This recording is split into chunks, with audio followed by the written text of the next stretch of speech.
Okay. You've been with the National Police Co-ordination Centre now for over a year. Have you made any major changes here? When I came a year ago, I think it was very much focused around public order mobilisation, as it always has been, large set piece events. And what I've tried to do with my team here is bring us to a place where we are the central coordination point for British policing, not just with public order, but also crime. More and more we see crime mobilisation around the country for specialist skills. And it's also the people and things piece. So we've always mobilised people, but you can't mobilise people without the things they need to do the job. So part of the mobilisation plan and the work we've been doing on national coordination is to mobilise people and things, but also understand where all those people and things are. I think that's been a huge shift in the last year, to start to map what the national capacity of British policing is. We've never done it before. Right. And you've also been tasked, as you mentioned, with mapping the specialist police skills available across the country. So chief constables are aware of what skills are available both regionally and nationally. Can you tell us a bit about the system and what kind of information it holds? So a year ago, when we started on this endeavour, it's fair to say, the process we've put in place, we're feeling our way. The police service has never mapped what is in the police service box before on a large scale. We've never mapped all our specialist capabilities and capacity.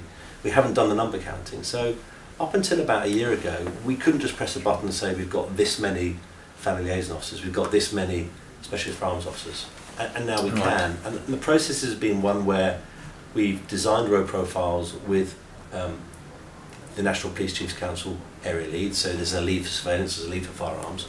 They've set what the requirement is. We've done that with the College of Policing to give it some authenticity and some credibility as well, so it's nationally agreed standards. And then we go to forces and say, have you got these? Or how many have you got? And what's their gender, and what's the sort of age difference and things like that.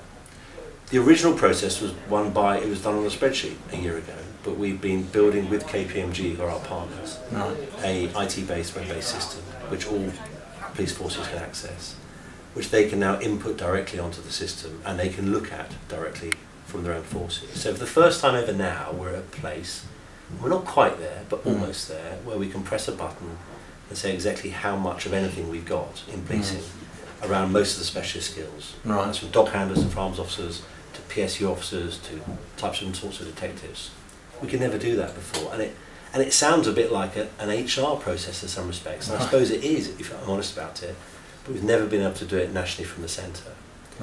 And if I can give an example of where that really pays dividends, I was in a COBRA meeting early in the summer, and there were some questions about a type of police resource.